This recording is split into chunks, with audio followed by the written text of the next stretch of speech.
Hello from the farm, everybody, and welcome in. And so, it's always good to check in with our quarterback, and we did on Wednesday as Baker Mayfield talked with the local media, and we get a look at him and we hear from him. And I have to tell you, I come away from a 12-minute conversation with Baker Mayfield saying this: I think his head's in the right spot, and I like his chances of having a big season. I really do, for a lot of reasons.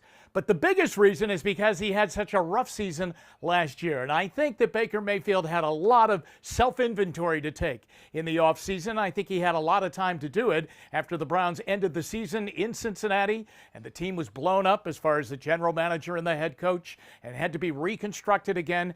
And that all happened in just a couple of weeks after the final game in late December.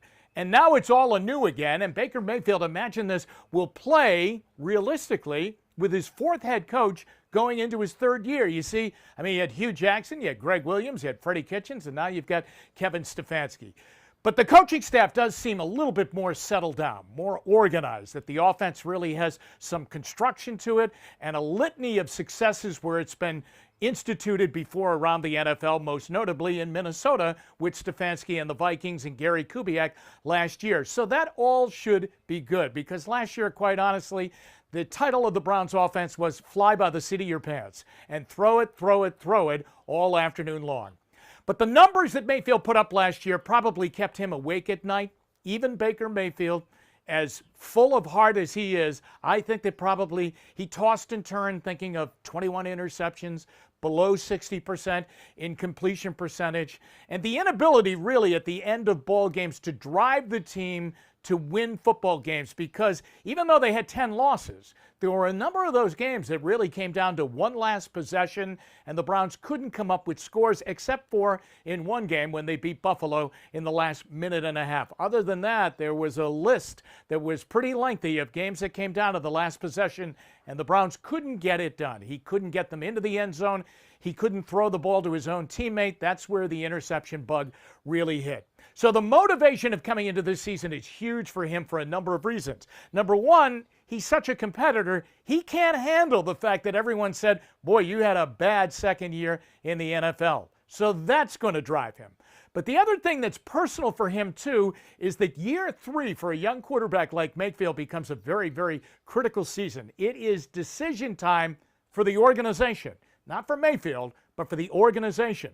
Because the Browns will have to take a look at his play in year three and then gauge themselves and say, hey, listen, is he really the answer? Is he the long-term answer? And if they come up with a yes, he is, then they have to get a long-term deal done with him, and he'll make a ton of money.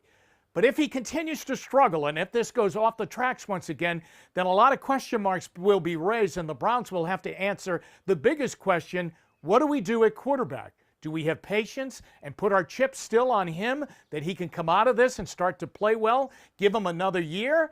Or do they say, is it time to look elsewhere for a quarterback? That's how critical a year it is for him. And the Browns have given him everything to be successful with. The offensive line is better. They're much better at tight end.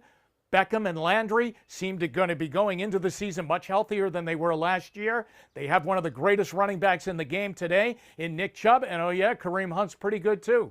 And then you have Mayfield with a burning fire inside his gut to take last year and put it in his rearview mirror and take this year and become the quarterback who we saw in his rookie year and through his great, illustrious career at the University of Oklahoma. I like his chances. I like what Baker Mayfield said on Wednesday, and more importantly, I like what he didn't say. No bravado, just determination. That's good enough for me. Thanks for stopping by, WKYC.com.